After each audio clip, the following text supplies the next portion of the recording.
de valoriser ce bénévolat de compétences comme première expérience pour entrer dans l'emploi. Pour des moins jeunes, par exemple des femmes de plus de 45 ans, on travaille sur quelle est votre originalité, qu'est-ce que vous pouvez apporter de plus, en quoi vous vous recruteriez vous-même. Donc ça, c'est le deuxième aspect. Le troisième, ce qui me frappe, c'est que ce soit des jeunes ou des moins jeunes, c'est le fond d'angoisse qui fait qu'on se précipite dans l'action, où on est paralysé. Et tout le travail que l'on fait en coaching, c'est la sérénité, le lâcher prise, la confiance en soi. On appelle ça l'entreprise de soi, quelle que soit la population. Moi, je dirais, je retrouve un point commun. Finalement, c'est très intéressant parce que je regarde le temps et il nous reste une petite demi-heure. Je trouve intéressant, c'est qu'on est vraiment en train de... Moi, la question de fond, c'est en quoi la génération Y est-elle différente, finalement, spécifique de nos générations. Il y en a une évidence, parce qu'on n'est pas à 20 ans comme on est à 45, il n'y a pas besoin de faire ça, on n'a pas la même énergie, on n'a pas les mêmes rêves, on n'a pas les mêmes espoirs.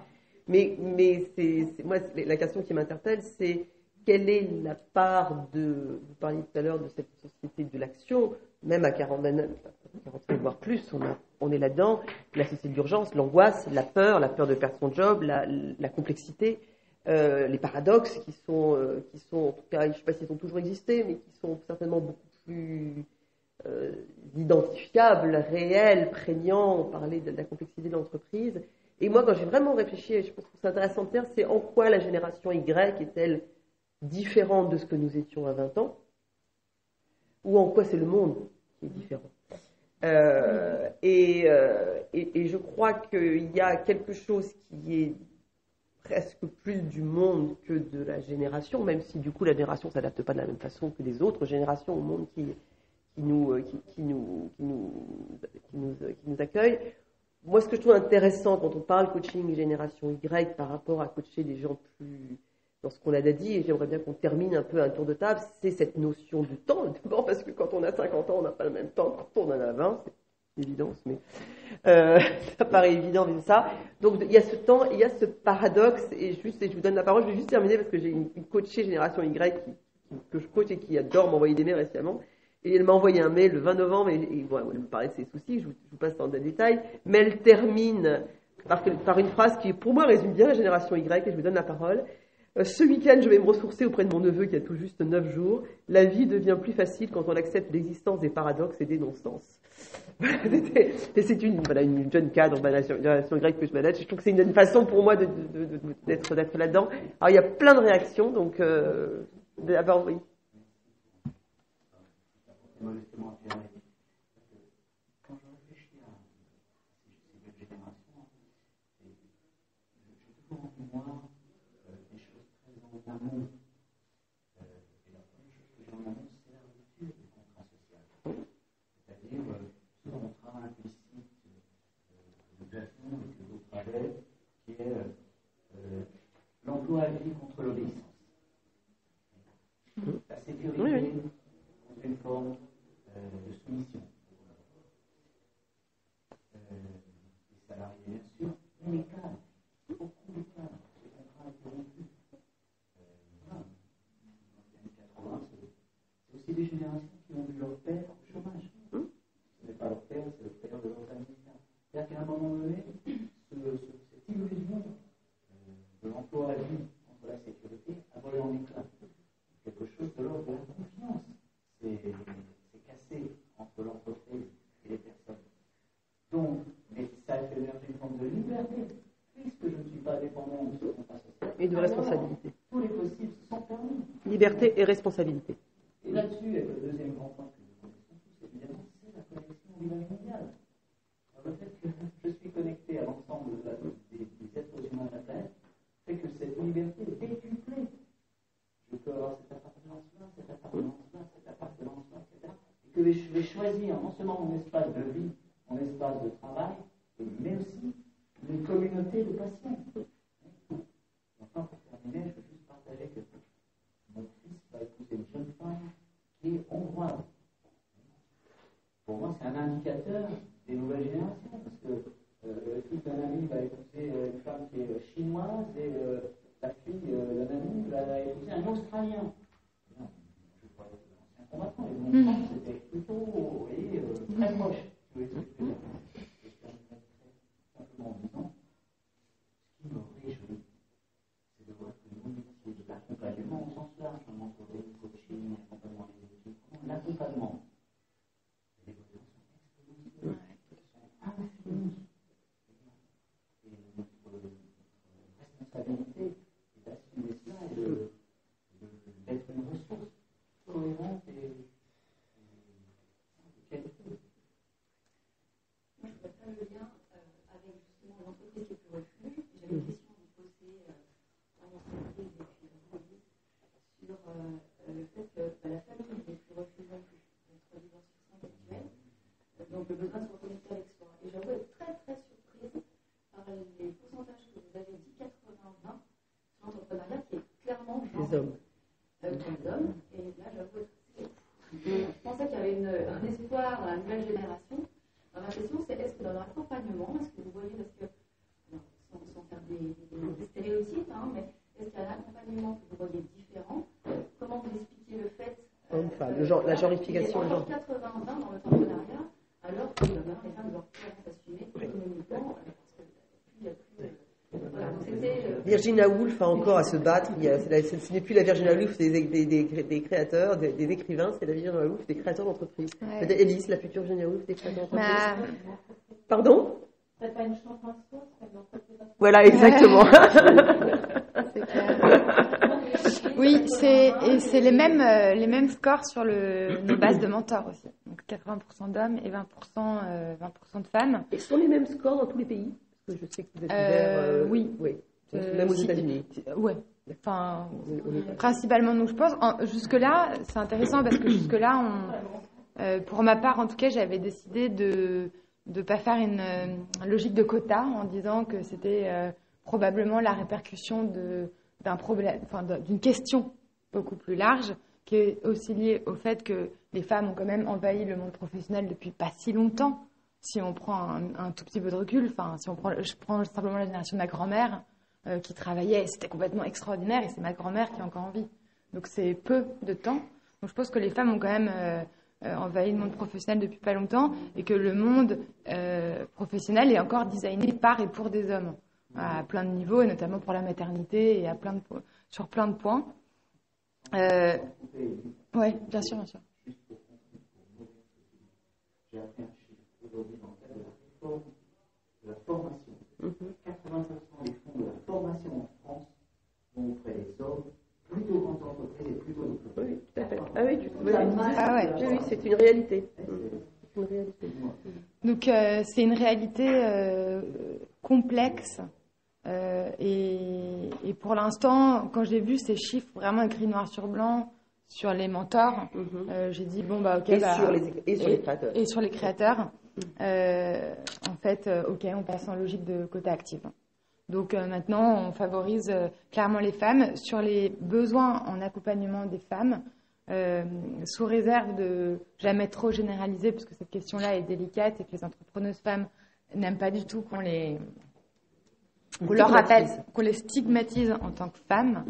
Bien que je remarque quand même que les entrepreneuses femmes françaises ont quand même un type qui est relativement récurrent, c'est-à-dire que c'est des femmes qui je dirais, ont une personnalité qu'on pourrait appeler masculine, avec toutes les guillemets qu'on peut employer, ou des femmes très belles aussi. Enfin, si je prends les... Vous avez dit mon maternité, maintenant c'est vrai qu'on parle de parentalité. Oui, j'ai vu que Zuckerberg prenait 2 mois de congé parental. Je sais qu'au niveau des entreprises, les RH sont suffisamment avec des cadres hommes qui ont à gérer leurs enfants, c'est une sur deux. C'est quand même ça maintenant la réalité sociétale. Donc comment vous voyez ça et quelle est la suite? Est-ce que ça veut dire que sur les 700, tu disais que tu passes de 700 à 20 à peu près, sur les 700 potentiels, le quota est 20-80 aussi? Ou est-ce que là, est-ce qu'il y a un... Ouais, à peu près. Donc, peu déjà, près. dans les candidats, on est ouais. sur la même chose. On est vraiment sur toute la ligne. Sur toute la ligne. Peut-être qu'elle ne crée pas d'un type d'entreprise, en fait. Parce qu'en fait, on les précible start-up. Oui, je vais d'ailleurs, voilà. Et d'ailleurs, je vais... Il y a quelques femmes qui prennent leur envol et c'est plutôt au moment de, une fois qu'elles ont leur premier ou leur deuxième enfant. C'est vrai. Et du coup, elles aspirent à d'autres, à se réaliser autrement dans autre chose. Et ceux ceux qui développent leur activité chez nous le font effectivement avant d'être parents éventuellement, pour des activités plutôt scientifiques et R&D. Voilà, c'est pour ça que... Mais pour rebondir là-dessus, pour avoir travaillé à l'ADI et pour vous donner les statistiques de l'ADI, donc l'ADI, donc comme je vous l'ai dit, c'est du microcrédit, donc on finance des gens qui ont des micro-projets, ils ont besoin de 2, 3, 4, 5 000 euros, donc on n'est pas du tout sur des start-up, sur des activités qui sont des activités d'entrepreneuriat, mais du type vente sur les marchés, petites boutiques, on est vraiment sur un autre monde, sans vouloir la question se posait de la même façon, alors pas 80-20, mais il y avait plus d'hommes, largement plus d'hommes. Il y a toujours plus d'hommes, donc même si c'est pas dans le ratio de 80-20, c'était plutôt 70-30, mais on retrouvait, je ne sais pas si vous direz hélas, mais en tout cas on pouvait constater la même chose, qui est un vaste sujet qui dépasse le sujet des générations Y. Vous vouliez dire quelque chose? Oui, mais...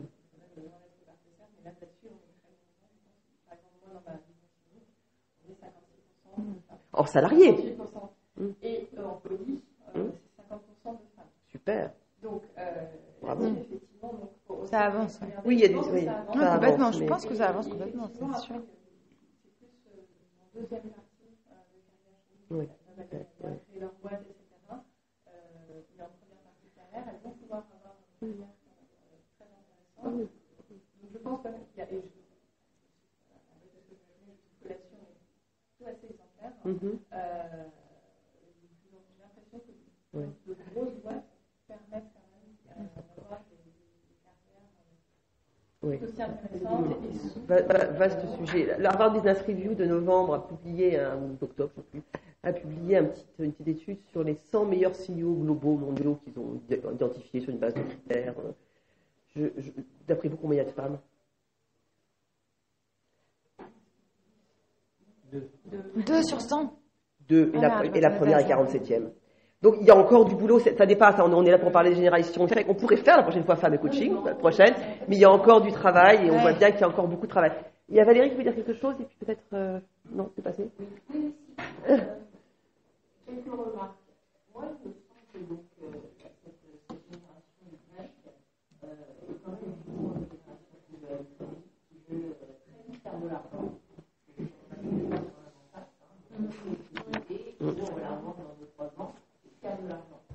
Et la revente et le boutique sont quand même des éléments qui reviennent assez souvent.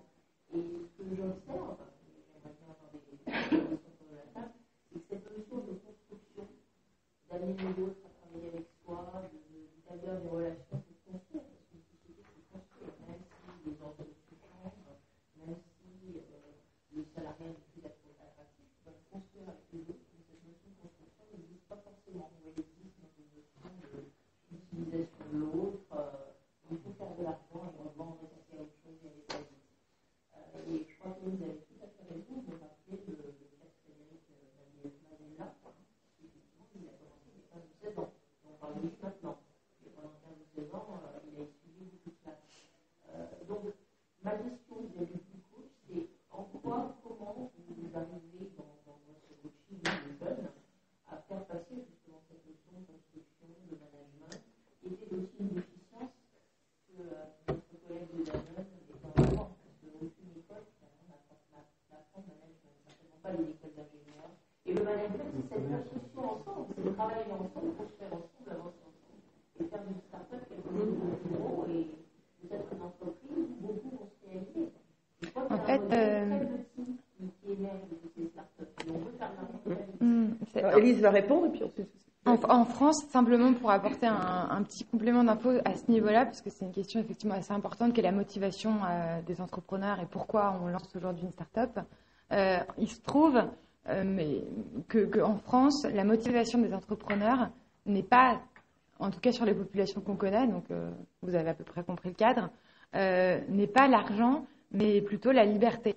Alors qu'aux États-Unis, le to make money est vraiment la motivation numéro 1 dans les accélérateurs, mais surtout parce que c'est perçu différemment. C'est un critère de réussite. C'est un critère de réussite, et puis ils exercent beaucoup leur créativité sur comment je construis une chaîne de production, de distribution absolument complètement novatrice, nouvelle, disruptive, etc. ils exercent leur créativité sur le revenu modèle, alors qu'avec nos entrepreneurs français, on travaille beaucoup sur le fait de leur rappeler, ce serait quand même bien à un moment donné de travailler sur le business model, puisqu'on est encore une fois sur une économie qui est en construction et parfois, dans un certain sens, qui est assez déroutante, parce que ça ne fait pas d'argent. Pendant longtemps, c'est une économie qui est financée par des investisseurs privés capitaux risqueurs, sans que ça produise 1 euro de bénéfice. Et par nos impôts. Complètement.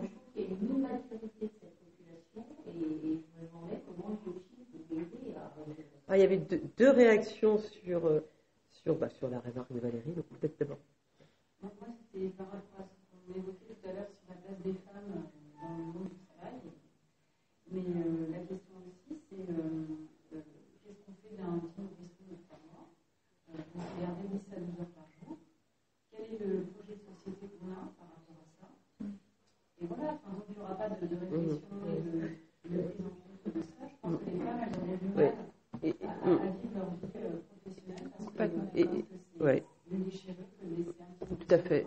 Et pour coacher, moi, des jeunes, pareil, je pense à une autre coaching de génération Y, la relation, enfin, ce qui se passe au moment où effectivement les enfants ont 1, 3, viennent de naître, et la relation au travail à ce moment-là, enfin, je pense à quelques jeunes femmes que je peux coacher dans ces situations, il est compliqué, il est même, enfin, moi, ce que je trouve, et là, en termes de coaching, c'est intéressant d'échanger, je trouve que là où on peut les aider, pas sur l'argent, je trouve ces femmes-là où on peut les aider, c'est les autoriser à poser ces questions qui, quelquefois, dans notre société aujourd'hui, quand on a fait une grande école et qu'on a femme, on ne s'autorise pas toujours à se poser ces questions par rapport à cela. Et je trouve que là, par rapport au coaching et à cette génération Y, il y a trouvé le cadre pour les autoriser à se poser la question. Elles trouveront leur réponse. Encore une fois, la réponse n'est pas donnée, mais il y a encore là, en tout cas, moi je l'ai repéré chez certaines de mes clients, presque un sujet tabou, enfin en tout cas dans le début de la relation de coaching, et il y a un travail à faire pour qu'elle puisse, alors Danone est un exemple peut-être, pour qu'elle puisse s'épanouir, pour qu'elle puisse accepter ce que ça signifie en termes de choix. Je crois que c'est là que ça se joue, et en termes d'émotion, pour te redonner la parole. Oui. Oui.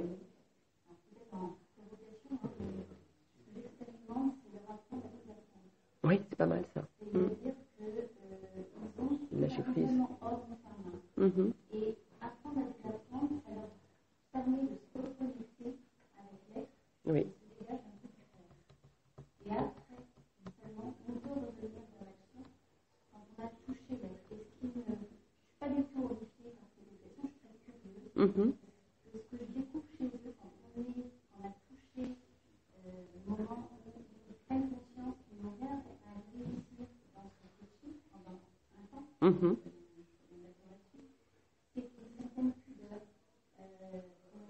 Découvre avec eux, et c'était comme s'ils se mettaient à part les deux et je rejoins dans cette expérience dans le monde pour la première fois. Et c'est un peu ma façon de travailler avec eux, c'est leur apprendre à désapprendre, à réapprendre. Oui. C'est le lâcher prise dont on parlait tout à l'heure, hein, Oui, un peu. C'est le désapprentissage, c'est intéressant. Oui. Mais qui va vers le lâcher prise un tout petit peu, en tout cas d'être moins dans la responsabilité. Nos générations sont, je suis là pour apprendre, donnez-moi des outils, donnez-moi du travail, etc. Oui, il y a cette volonté. Oui.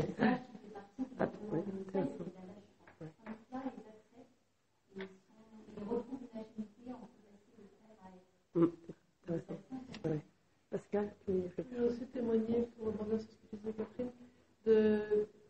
Je travaille dans un séminaire de haut potentiel dans une banque française avec un logo vert. Donc les gens qui ont 30 moins sont connus. Et je suis très touchée parce qu'on fait obligatoirement du peer-to-peer. C'est parmi, au lieu de dire nous on sait puis on va vous aider à vous acculturer, ben, faites un truc, on tient un cadre.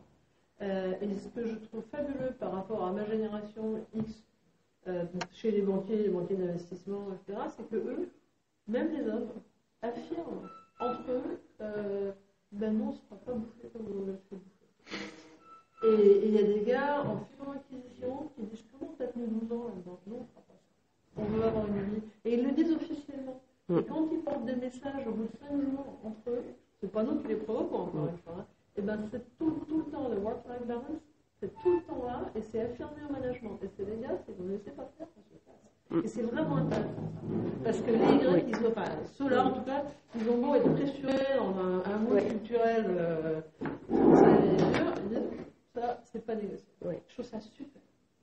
Alors, avec encore un paradoxe que disait Élise sur ce sujet, d'abord parce que les études, vous en verrez les têtes de pécho, si ça vous intéresse, on la mettra sur le site de la SF Coach, dit que ce work-life balance, il est transverse aujourd'hui à toutes les générations. Alors, ça ne veut pas dire qu'on était pareil il y a 30 ans, hein. Ça veut dire qu'aujourd'hui, qu'on ait 20 ans, 30 ans, 50 ans, 60 ans, ce besoin de work-life balance revient quasiment statistiquement au même niveau, quelle que soit la génération. Comme je dis, c'est peut-être plus quelque chose du temps que de nous, effectivement, à 20 ans, où on se faisait bouffer en fusac sans aucun souci, sauf que moi, j'en connais qui ont pris un an sabbatique pour faire de la reliure parce qu'ils ne supportaient pas il y a 20 ans. Je ne citerai personne, c'est moi. Mais, donc, il y a des générations. Mais ce que je trouve intéressant, c'est ce que disait tout à l'heure Élise, c'est qu'ils se font bouffer, ils vont dans le burn-out, ils bossent jusqu'à minuit. Et ça fait aussi peur dans le work-life balance. Tu peux peut-être aussi parler de ta propre expérience, je crois, qui est de dire le système, il peut vite nous faut. Alors, on peut le poser peut-être de façon plus claire. On s'autorise à le poser en séminaire. Ce qui ne veut pas dire que dans le quotidien, on joue le jeu. Et là, je trouve qu'il y a encore un paradoxe. C'est que j'ose le dire, mais que dans le quotidien, est-ce qu'on ne se fait pas bouffer? Enfin, c'est ce que tu disais, toi, sur les entrepreneurs. Alors, c'est vrai que sur nous, ce qu'on se dit beaucoup, il n'y a plus vraiment on oscille entre le fait de dire, il n'y a plus de notion de travail parce qu'on est dans du plaisir.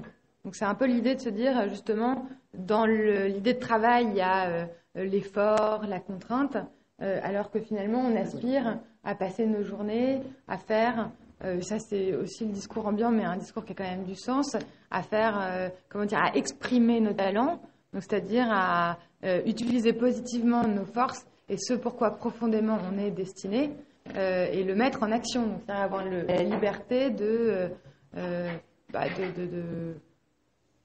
s'épanouir plus que d'être contraint pour produire quelque chose. Donc du coup, la notion de work est un peu retravaillée, mais après, en vieillissant un peu, c'est vrai que ça change un peu parce que du coup, je ne sais pas si ça c'est propre à notre génération, mais quand on démarre sa carrière, on est très enthousiaste, on est velléitaire, on veut y aller, etc. Puis à un moment donné, on peut aussi avoir envie de rééquilibrer un petit peu, en prenant conscience aussi du fait que probablement que le bonheur et l'épanouissement global passent par un équilibre de la vie sociale, de la vie professionnelle, de la vie personnelle, de la vie de femme, de la vie d'homme, etc. Et par cet équilibre-là. Donc, Est-ce que je voulais finir sur oui. C'est pas tellement qu'ils affirment, parce que tu as raison, tout le monde le cherche, le work-life balance. Ce qui m'intéresse, c'est par rapport à la hiérarchie. Comment la hiérarchie on vous dit un truc, même si ça ne rentre pas dans votre... C'était surtout ça qui m'intéresse. D'accord, ok. On ose le dire. On ose le dire, et puis on en fait quelque chose. C'est d'accord. Plus... Oui. Tellement que ça peut donner une idée aussi. Oui.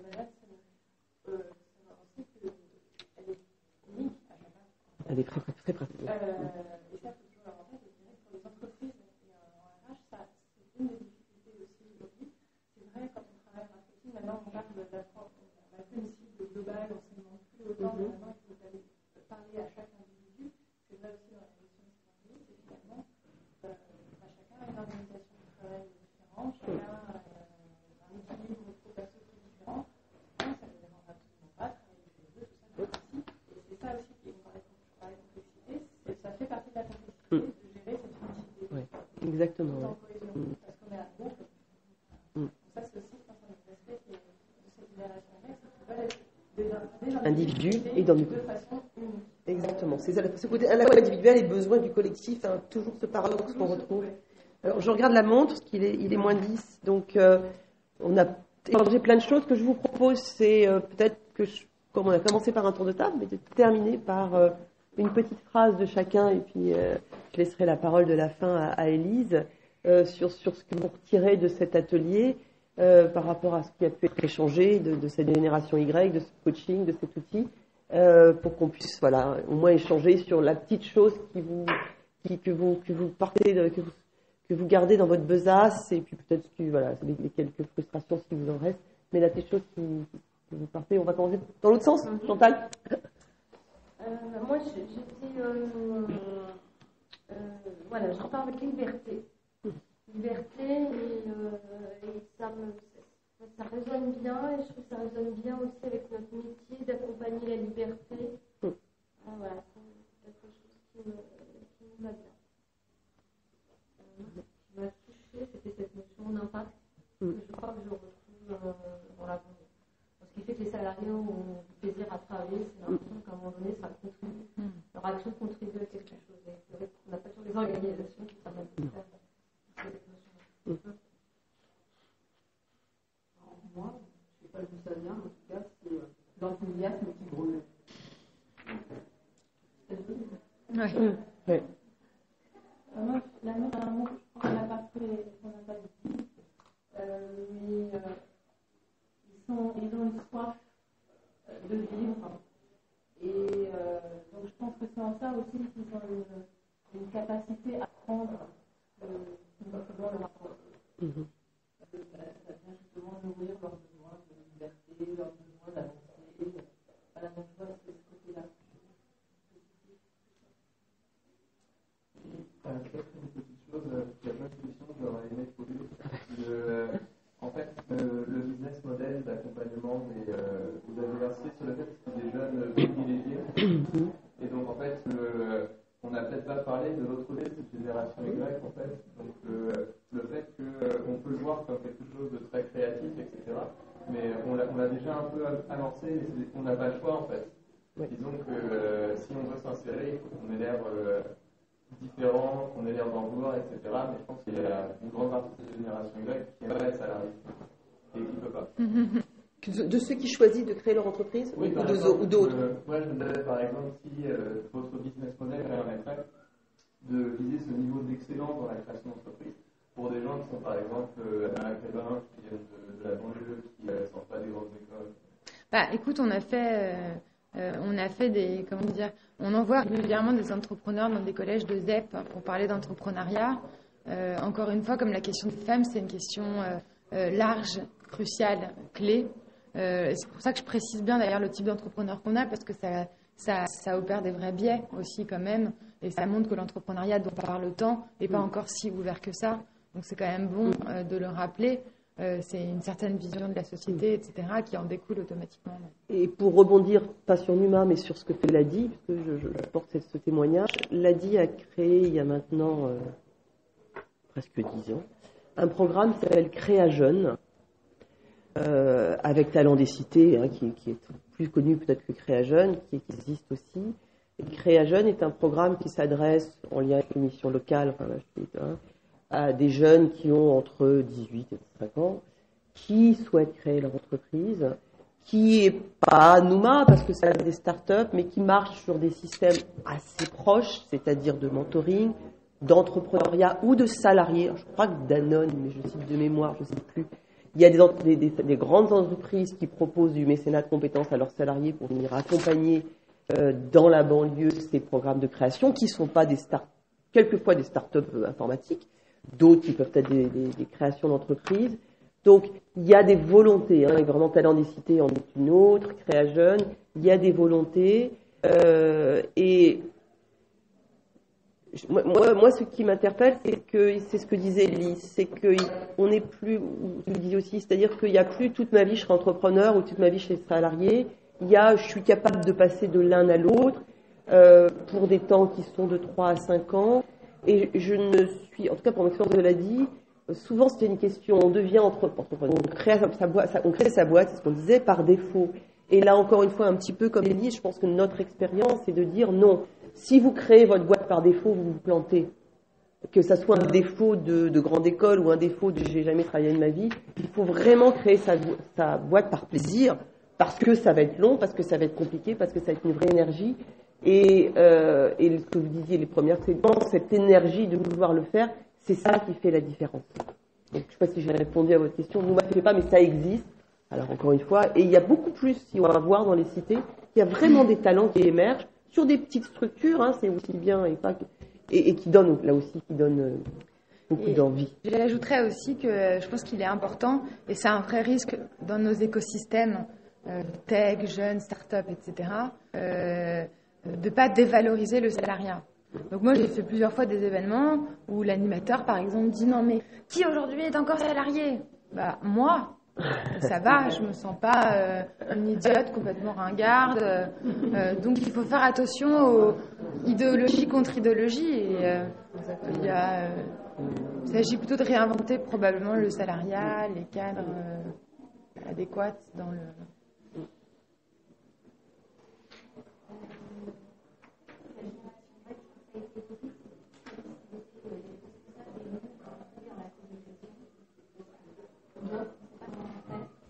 Et moi, tous ces témoignages, cette réflexion que vous avez apportée, je pense que c'est très utile, indispensable pour que l'entreprise se développe dans ces institutions,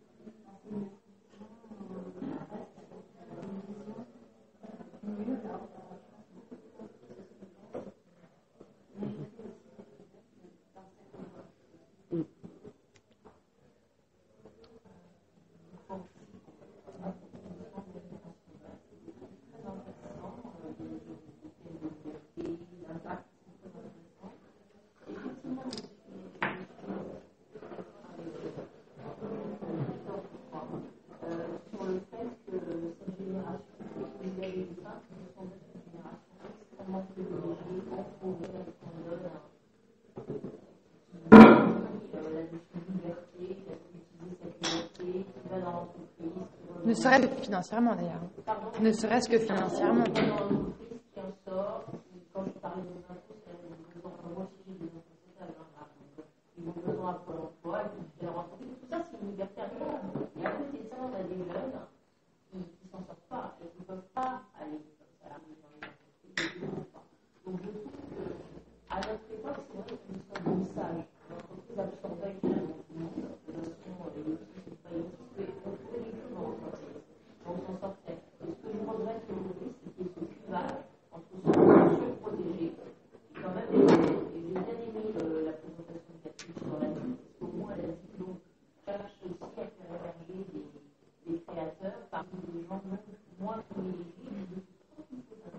On n'est pas les seuls. Et c'est pas les seuls, il n'y a pas que la DIB.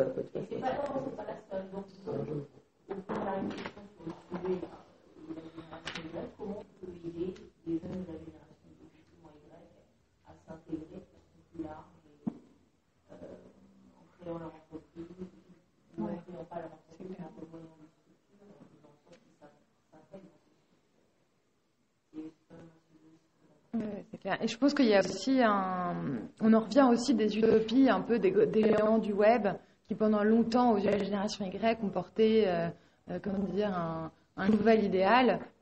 Ça reste des entreprises qui ont probablement d'ailleurs à un moment donné qui se retrouveront avec les mêmes problématiques que des grands groupes du CAC 40.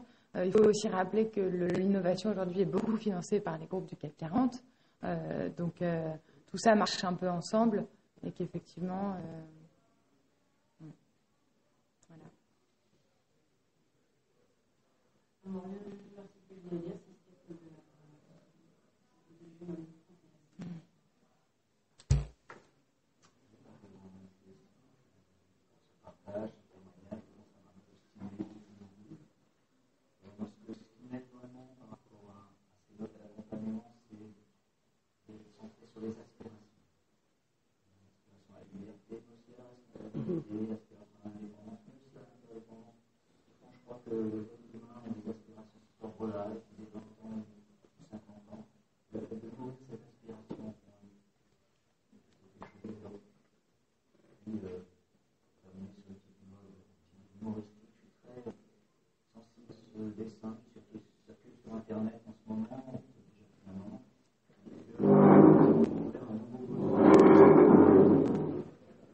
Et on termine. Un nouveau besoin que Maslow n'aurait pas pu découvrir en amont des besoins physiologiques.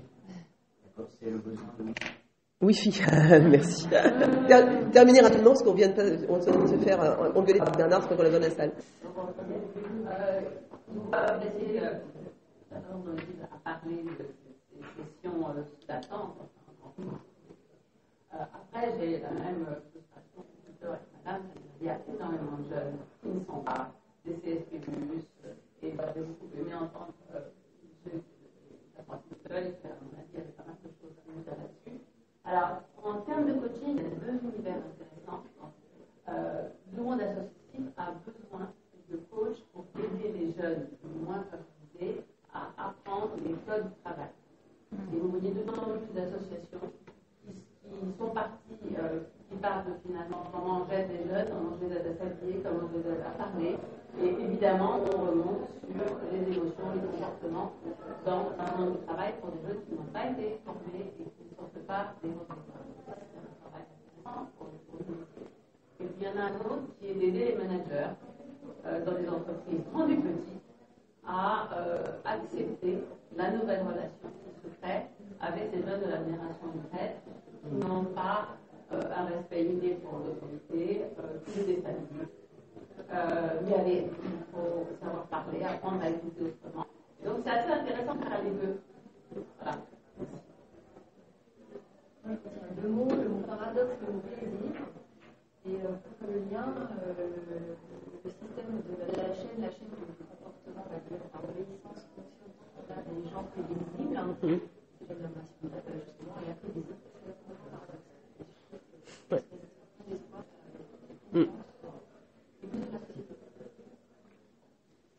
Partie avec paradoxe, la chefferie, c'est finalement c'est le bon niveau de curseur entre les deux bouts de paradoxe. C'est l'équilibre fin qui est et tout ça, en termes de coaching, le domaine est intéressant. Le primordial, c'est de la connaissance de soi.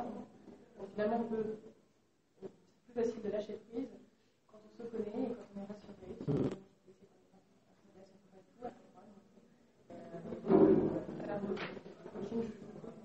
Ça reste un terrain absolument clé la connaissance de soi. Moi, je retiens un paradoxe entre individualiste et impact, sachant qu'un impact, on ne peut pas le faire tout seul. Donc, moi, c'est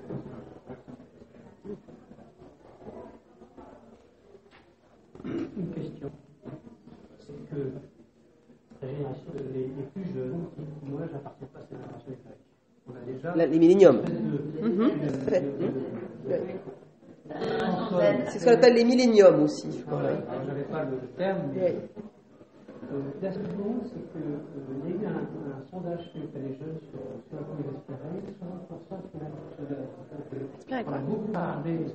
on a beaucoup parlé des être fonctionnaire. Fonctionnaire. Oui. Ah, ok. Donc, c'est il faut pas dire que aussi ça. Paradoxe. Oui, il y a un très très grand Sécurité.